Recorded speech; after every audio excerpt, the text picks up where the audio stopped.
هنا، هنا، يلا يا هنا يا جميلة اصحي، باص المدرسة قرب يجي.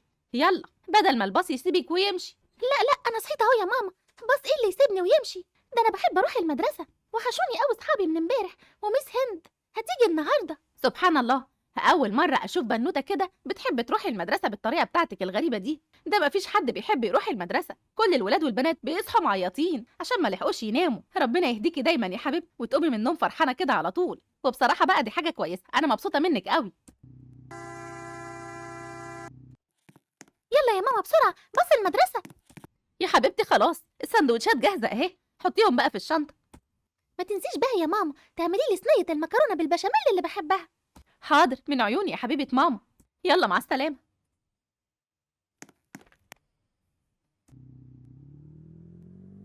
اصحابي الحلوين عاملين ايه؟ يا رب تكونوا بخير. وحشتوني جدا جدا من الفيديو اللي فات. يلا انزلوا حالا تحت الفيديو اعملوا لايك، واللي مش مشترك يشترك في القناه، واكتبوا لي كومنت حلو وقولوا لي رايكم في الفيديو. يلا حالا اعملوا لايك. بحبكم يا احلى اخوات في الدنيا. صباح الخير يا ريم. صباح الخير يا هنا. ايه التوكه الجميله دي؟ شكلك حلوه قوي. ممكن اشوفها؟ طبعا يا حبيبتي، انتي صاحبتي الانتيم وبحبك قوي. يا حبيبتي يا هنا، وانا كمان بحبك قوي. انا عايزه اشوفها بس. شكرا. صباح الخير يا بنات، احنا النهاردة عندنا حصة رسم جميلة. اللي هيرسم وردة حلوة ليه عندي هدية. يلا علبة الألوان على المكتب، كل واحد يختار اللون اللي هو عايزه. كل واحد يرسم وردة بقى ويجي يوريها لي. ممكن يا مس هند اخد اللون البينك عشان انا بحب اللون ده قوي. وانا يا مس هند ممكن اخد اللون الاحمر اعمل بيه الوردة بتاعتي. طبعا يا حبايبي، كل واحد يختار اللون اللي هو عايزه. يلا. انا بقى هروح اخد اللونين دول قبل ما هما ياخدوهم. على فكرة يا علياء، عيب قوي اللي انتي عملتيه ده. ما ينفعش تاخدي كل الالوان اللي احنا عايزينها، لازم يكون في بينا مشاركة. ايوه يا علياء، احنا اللي قلنا الاول هنختار اللونين دول. ماليش دعوة بحد ومش بحب اشارك حد. خدوا الوان تانية. انانية ومش بتحب غير نفسها، عايزة بس هي اللي ترسم وردة حلوة. عادي يا هنا ولا يهمك، هنرسم وردة حلوة برضه بالالوان اللي اخدناها. يلا يا بنات، اللي خلص الرسمة الحلوة يجي يوريها لي عشان ياخد الهدية. وروني الرسمة يا بنات. ما شاء الله يا هنا، الوردة بتاعتك مع إنها باللون الأزرق جميلة قوي. وانت يا ريم وردتك باللون الأصفر وشكلها حلو قوي، بس انتوا كنتوا مختارين ألوان تانية. اما اوريها الرسمة بتاعتي اكيد هتقول احلى عشان معمولة باللون الاحمر والبينك. بجد يا مس الرسمة عجبتك؟ أيوة حلوين قوي. اتفضلي يا مس هند الرسمة بتاعتي. ايه اللي انت رسماه ده؟ وبعدين اللونين دول الأحمر والبينك، هنا وريم هما اللي كانوا هيرسموا بيهم، انت ليه أخدتيهم؟ وبعدين بقى يا علياء الرسمة مش عجباني، يلا يا ريت تحاولي تعمليها تاني. انا ما اخدتش بالي يا مس ان هم عايزين اللونين دول، وبعدين يعني هي ليه رسمتي وحشة؟ ده شكل وردة، روحي بقى ارسمي تاني. ودلوقتي بقى هقول لكم مين اللي هياخد الهدية.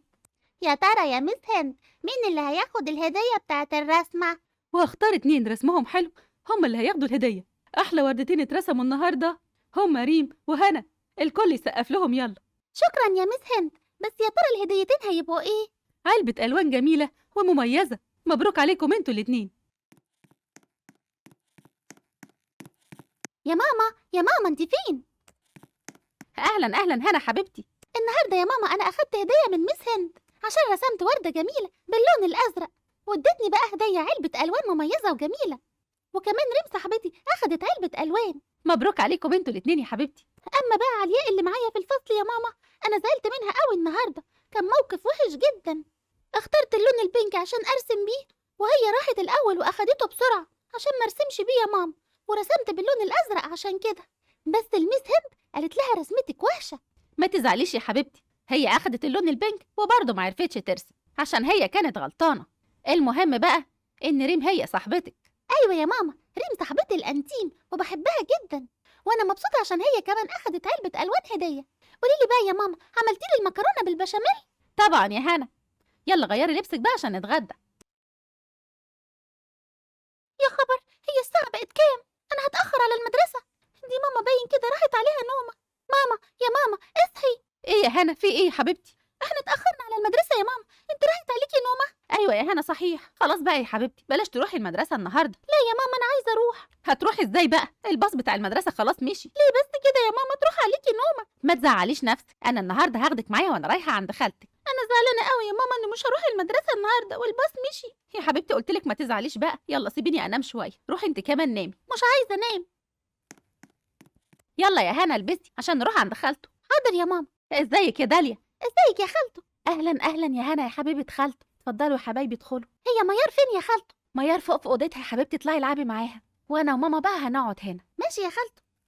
ازيك يا ميار؟ مفاجأة صح؟ ايوه يا هنا مفاجأة، وحشتيني. تعالي بقى نلعب مع بعض بالموبايل. موبايل ماما هيفصل وحطاه في الشاحن فمش هينفع العب. انا هلعب معاكي بالموبايل بتاعك بس. انا مش عارفه ليه ماما مش عايزه تشتري لي موبايل لحد دلوقتي. ماما برضو ما كانتش عايزه تجيب لي موبايل، بس فضلت ازن عليها كتير. اشتريت لي واحد وقالت لي هلعب بيه في البيت بس ومش هاخده معايا المدرسه. بس انا زعلانه قوي يا ميار عشان ماما راحت عليها نومه وما روحتش المدرسه النهارده. انا مش عارفه ازاي انت بتحبي المدرسه وبتروحي كل يوم. ده انا بتخانق مع ماما عشان مش بحب اروح، وهي كل شويه تقول لي لازم تروحي المدرسه لازم تروحي المدرسه. لا بقى، انا بحب المدرسه وبحب مس هند جدا. انا اخدت منها هديه امبارح عشان رسمت رسمه حلوه. انا بقى مش بحب المدرسه خالص حتى لو هيدوني كل يوم هديه عشان انت كسوله يا كسوله. طب يلا بقى هاتي الموبايل بتاعك ونلعب بيه.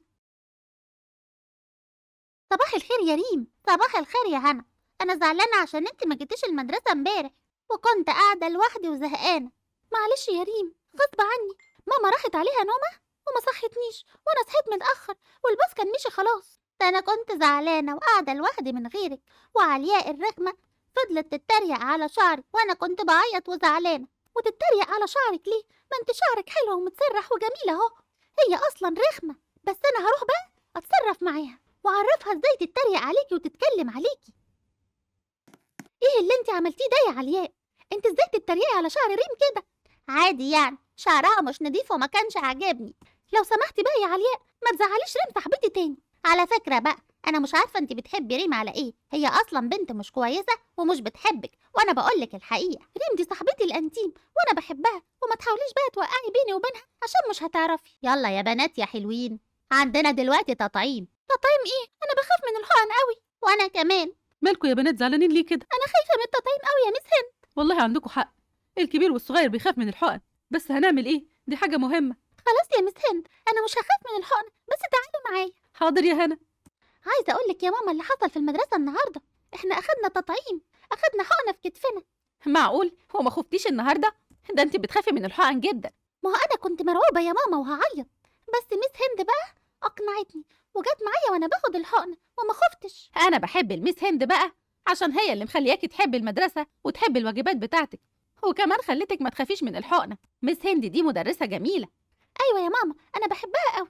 صحيح انا بكره عندي امتحان في ماده العلوم ولازم اذاكرها عشان دي ماده صعبه. عايزه اجيب الدرجه النهائيه 50 من 50. طب يلا نتغدى وانا هقعد اذاكر معاكي. ماشي يا ماما، انا كمان جعانه قوي. خلاص كتبت السؤال يا ماما. طيب يلا اكتبي السؤال اللي بعده. هاي يا ريم، ذاكرتي كويس؟ ايوه طبعا يا هنا ذاكرت كويس. انا عايزه اجيب الدرجه النهائيه، اصل العلوم صعبه وكان لازم اذاكر كتير، وانا كمان فضلت اذاكر امبارح وقلت لماما تذاكر معايا. يلا يا بنات هنبتدي دلوقتي امتحان العلوم. هنشوف بقى مين اللي مذاكر كويس واللي مش مذاكر. اما اروح بقى اقعد جنب هنا وريم عشان اعرف اغش منهم اي حاجه. يا ريت بقى الامتحان يجي سهل عشان اعرف احل ومحتاجش اغش منهم. ايه ده؟ الحمد لله معظم الاسئله عارفاها، ماما كانت مذاكراها معايا امبارح. اسئله كتير سهله، اما ابتدي احل بقى. ايه الرخامه دي بقى؟ هي المس جايبه الامتحان صعب ليه؟ اما احاول بقى اغش من هنا. هنا بقولك ايه، الامتحان صعب قوي، فممكن تديني اي سؤال. ايه ده؟ اقعدي مكانك يا عاليه، المس هتشوفك وتلاقينا بنتكلم مع بعض. انا مش ممكن اغششك طبعا. حاولي تفكري في الاسئله وحلي من اللي انت ذاكرتيه. المس قالت لنا امبارح ان في امتحان وانت ما ذاكرتيش ليه. يلا بقى اقعدي، المس هتشوفنا وتزعق. انانيه قوي هنا دي. وقت الامتحان خلص يا بنات، يلا عشان هجمع كل الورق. على فكره يا هنا انت انانيه قوي. انا مش انانيه ولا حاجه، مش عايزاكي تزعلي مني عشان ما غششتكيش. مفيش حد بيغش من حد، وانت لازم تذاكري عشان امتحان اخر السنه كمان. هو انت يعني يا هنا فاكره نفسك انت كده مؤدبه؟ لا يا حبيبتي، عشان المؤدب ما يعرفش حد حرامي. حرامي؟ انا ما اعرفش حد حرامي.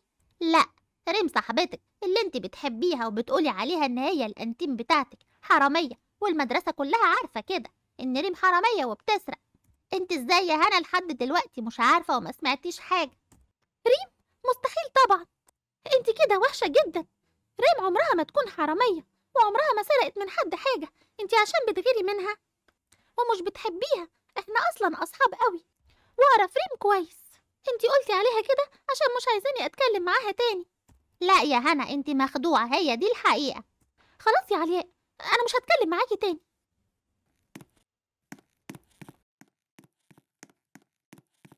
ايه ده مالك يا هاني حبيبتي؟ داخله زعلانه ليه كده؟ مش فرحانه زي كل يوم؟ هو انت غلطتي في الامتحان ولا عملتي حاجه؟ علياء يا ماما ما عرفتش تحل حاجة في الامتحان، وكانت عايزاني اغششها اي سؤال، بس انا مرضتش يا ماما. طيب ما هو طبيعي عشان هي تذاكر، انت بقى زعلانه عشان كده؟ لا يا ماما، عشان واحنا بنتكلم في البريك قالت على ريم صاحبتي ان هي حرامية، وبتقول المدرسة كلها عارفة ان هي حرامية. تخيلي بقى ان هي بتغير مني انا وريم. مش معقول تكون عشان بتغير مني انا وريم عشان احنا اصحاب مع بعض وانتيم تقول عليها كده. ريم مش ممكن تعمل كده يا ماما، انا عارفاها. ازاي بس تقول كده؟ على العموم يا حبيبتي ما تزعليش، انتوا لسه اطفال. اما بتزعلوا بتقولوا حاجات غريبه، بس يعني ما توصلش للدرجه دي. ما ينفعش برضو تقول ان كل المدرسه عارفه ان هي حراميه. اهم حاجه ما تتكلميش معاها تاني على حد يا حبيبتي. اصلا يا ماما انا قلت لها مش عايزه اتكلم معاكي تاني. خلاص يا هنا صح كده. المهم بقى انا جبتلك هديه حلوه. جبت لي ايه يا ماما؟ مع اني عارفه ان اي حاجه بتجيبها لي انا بحبها. جبتلك سكتش رسم كبير حلو هيعجبك قوي، وشكله مميز. يا حبيبتي يا ماما ربنا يخليكي ليا، واستخدم بقى علبه الالوان اللي مس هند اديتها لي هديه. كل لما ارسم رسمه حلوه بقى في السكتش ده هوريها للمس هند. بس اول حاجه هرسمها في السكتش ده ورده حلوه جميله واسميها ورده ماما. ربنا يخليكي ليا يا هنا، انتي احلى ورده في حياتي. يا سلام يا سلام، ايه اللي انا سامعه ده بقى؟ وردة لماما؟ مفيش وردة بقى كمان لبابا؟ ايه ده؟ بابا اول مره ترجع من الشغل بدري. ما انتوا وحشتوني بقى وانا قاعد اتغدى معاكم، قلت ارجع بدري النهارده. خلاص يا بابا هرسم ورده حلوه واكتب عليها ورده بابا. طب يلا بقى هاتي بوسه حلوه لبابا. اول بقى ما تجيبي درجه حلوه في امتحان العلوم هجيب لك هديه حلوه، وانت كمان اللي هتختاريها. عايزه سلسله حلوه يكون فيها صورتك انت وماما وورده جميله عشان ما اقلعهاش خالص وافضل لابساها على طول. بس كده من عينيا الاتنين، هجيب لك احلى سلسله يا حبيبتي. يلا بقى انا جعان جدا. حالا هحضر الغدا. ريم ماما جابت لي سكتش حلو قوي للرسم، استني ما اوريهولك. ده حلو قوي يا هنا، انا كنت عايزه واحد زي ده بس ماما قالت لي هتبقى تشتريهولي بعدين، بس هو حلو قوي. مبروك عليكي يا هنا. شكرا يا ريم، ممكن ابقى اخليكي ترسمي فيه رسمه حلوه. يلا يا بنات دلوقتي هقول لكم درجاتكم في امتحان العلوم. هنا 50 من 50، ريم 48 من 50. علياء درجتك مش حلوة خالص وانا مضطرة اكلم ماما وبابا عشان مستواكي وحش جدا. ندى 47 من 50. مبروك يا هنا، انت طلعتي الاولى. انا كمان كنت عايزة اجيب 50 من 50، بس مش مشكلة المرة الجاية ان شاء الله. المرة اللي جاية تجيبي 50 من 50. بس برضو 48 حلوة قوي. ايوه عارفة، بابا بقى كان موعدني ان هو هيشتري لي سلسلة حلوة فيها وردة وصورته هو وماما كده، بقى اكيد هيشتريها لي النهارده. دي هتبقى سلسلة حلوة قوي، هبقى اجي بيها المدرسة عشان اوريها لك. ازيكم يا بنات؟ يلا كلكم طلعوا كراسات الرسم بتاعتكم. مبروك يا هنا، انا عرفت ان انت جبتي 50 من 50 في العلوم، عقبال كل المواد. انت شاطره ومتميزه ومنظمه. شكرا يا ميس هند. استني بقى عايزة اوريكي السكتش اللي ماما جابته لي هدية. ايه ده؟ هو فين السكتش؟ انا مش لاقياه في الشنطة. هو راح فين؟ ده ماما هتزعل مني قوي عشان ما عرفتش احافظ عليه. فين السكتش يا هنا؟ مش لاقياه يا ميس خالص، مش عارفة راح فين. دوري عليه كويس يا حبيبتي، ممكن يكون وقع على الارض ولا في الديسك، او نسيتيه وما جبتهوش. عرفت بقى يا هنا ان ريم حرامية وهي اللي سرقت السكتش بتاعك. ريم مش حرامية، ما تقوليش عليها كده. اكيد نسيته في المدرسة في اي مكان وضاع مني، لكن مش ممكن ابدا اصدق ان ريم تسرقني، دي صاحبتي من زمان. خليكي كده مش بتصدقي حاجة وهتفضل تضحك عليكي. ما تزعليش بقى يا هنا وتعيطي عشان السكتش، ان شاء الله هتلاقيه. ماما انا اسفة ومش عايزاكي تزعلي مني. ايه اللي حصل يا هنا؟ السكتش يا ماما اللي كنت جايبهولي هدية ضاع مني في المدرسة، انا كنت حاطاه في الشنطة وبعد كده ما لقيتهوش يا ماما. خلاص يا هنا ما تزعليش نفسك، انا مش زعلانه يا حبيبتي، بس ازاي يضيع من الشنطه؟ هو انت نسيتيه في مكان وضاع منك؟ لا يا ماما كان موجود في الشنطة. خلاص يا حبيبتي ما تضايقيش نفسك. المهم قوليلي عملتي ايه بقى في امتحان العلوم؟ اخدت 50 من 50 يا ماما في الامتحان، ومس منى كانت مبسوطة مني وخلت الفصل كله يسقف لي، ومس هند كانت فرحانة بيا قوي. لا بقى ده انا لازم اكلم بابا عشان يجيب لك السلسله وهو جاي. انا فرحانة قوي. السلام عليكم، ازيك يا منى؟ وعليكم السلام. جبت السلسله اللي وعدت بيها هنا معاك؟ ايوه طبعا وانا هنسى. هي فين؟ يا هنا يا هنا. بابا. اتفضلي يا حبيبتي، جبتلك الهدية اللي انت كنت عايزاها. واو، دي حلوة قوي، شكرا يا بابا. ربنا يخليك ليا يا بابا. ده انا هذاكر بقى واجيب الدرجات النهائية في كل المواد عشان كل مادة تجيب لي هدية. وانا كمان كنت عامله لك مفاجاه حلوه، بس ما كنتش عايزه اقول لك. انا جبت لك ميداليه وكتبت لك عليها دكتوره هنا عشان تبقي دايما متفوقه وتطلعي دكتوره. يا حبيبتي يا ماما، ربنا يخليكي ليا انتي وبابا. انا هاخدهم بقى معايا بكرة المدرسة عشان اوريهم لاصحابي واوريهم لريم صاحبتي الانتيم. صباح الخير يا ريم، شايفة السلسلة اللي بابا جابها لي؟ واستني بقى ما اوريكي الميدالية، مكتوب عليها دكتورة هنا عشان ابقى دايما متفوقة. ماما بتقولي اللي بينجح في امتحان العلوم بيبقى دايما شاطر وبعد كده ممكن يبقى دكتور. صح يا هنا، ماما برضو كانت بتقولي كده، بس ما شاء الله الميدالية والسلسلة حلوين قوي، مبروك عليكي. هو انا كل شوية حاجاتي بتضيع ليه؟ الميدالية كمان اختفت.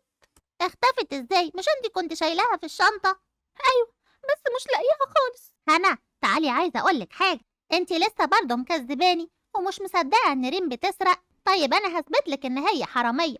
انتي بتقولي ايه؟ مش ممكن ريم تعمل كده.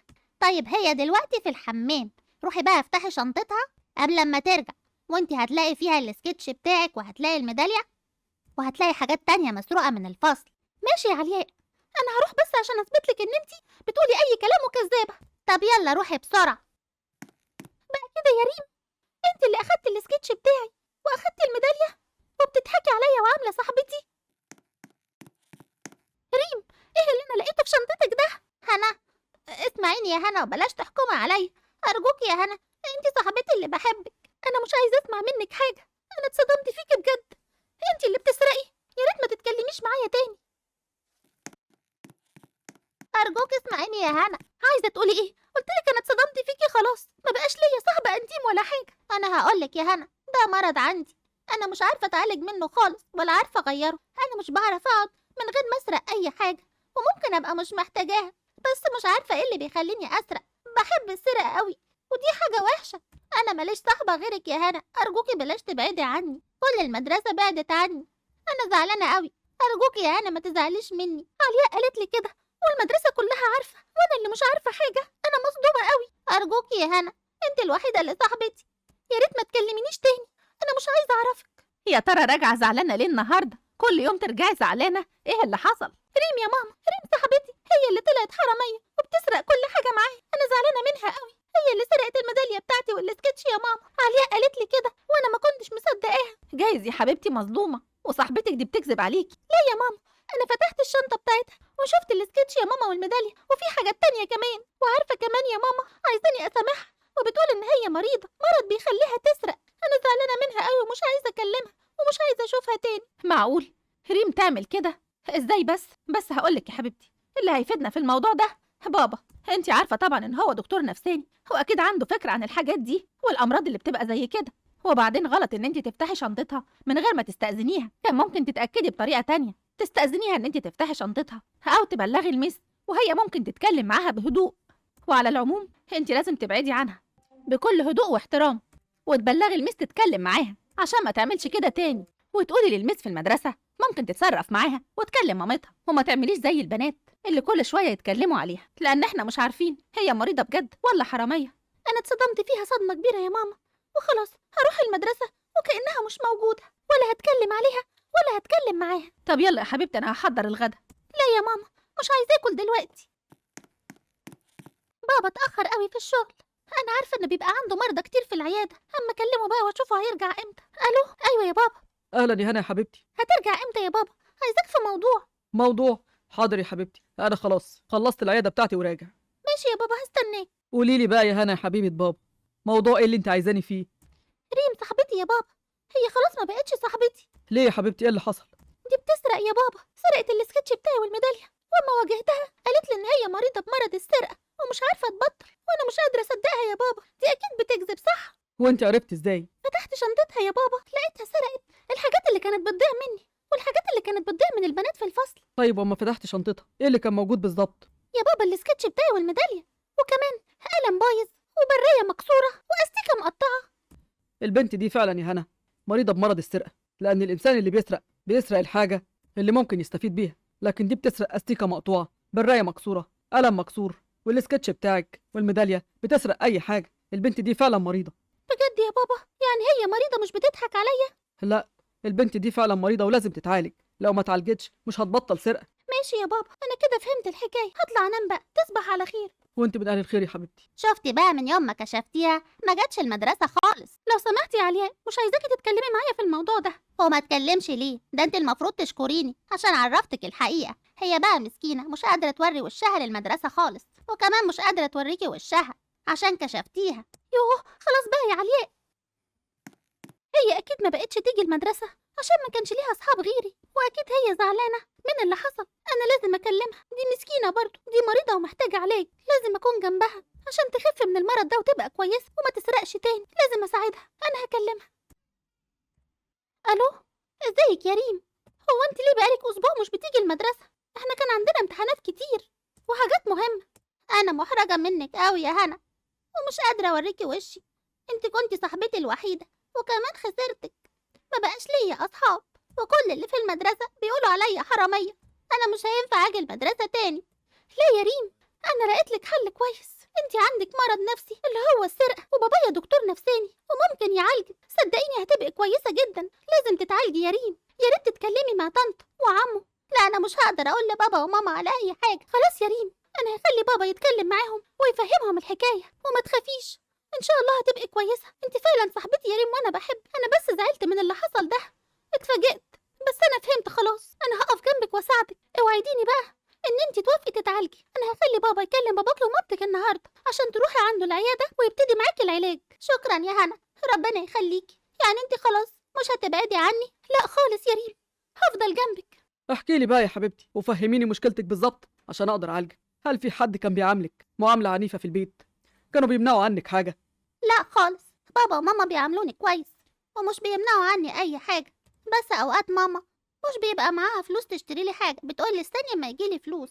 طيب وبعد ما بيجي لها فلوس بتشتري لك اللي انت عايزاه ولا لا؟ ايوه بتشتري لي. طيب ليه الحاجات اللي انت بتسرقيها دي؟ هل انت محرومه منها؟ انا مش محرومه من حاجه. انت لسه صاحيه يا هنا؟ ما رضيتش انام يا بابا لحد ما ترجع عشان اتكلم معاك. عايزه اعرف اخبار ريم بالظبط. الحمد لله يا حبيبتي، ريم صاحبتك بقت كويسه وهترجع المدرسه تاني من بكره. بجد يا بابا؟ ايوه يا حبيبتي خلاص. اخيرا هشوفها في المدرسه تاني. بس يا ريت بقى تخلي صحباتك في المدرسه يعاملوها كويس ومفيش حد يفكرها بموضوع السرقه ده، لان هي ندمانه. بس برضه هي دلوقتي مبسوطه ان هي خفت واتعالجت. اكيد يا بابا هتكلم مع البنات، وكمان هتكلم مع الاخصائيه الاجتماعيه. هي هتعرف تتعامل مع البنات لو حاولوا يضايقوها. ما شاء الله عليكي يا هنا، انت بجد صديقه مخلصه. ربنا يخليكي ليا يا بنتي، ودايما رافعه راسي. عايزك بقى تطلعي الاولى السنه دي في الامتحانات. لا طبعا، ده انا عامله حسابي ان انا لازم اطلع الاولى ان شاء الله، عشان مستنيه منك هديه كبيره. حاضر يا حبيبتي، احلى هديه لاحلى هنا. اخيرا رجعت المدرسه يا ريم. الحمد لله يا هنا، انا فرحانه قوي. حاسه ان انا واحده تانية خالص، اتولدت من جديد. انت الوحيده اللي وقفت جنبي وشجعتيني وخليتي باباك يعالجني.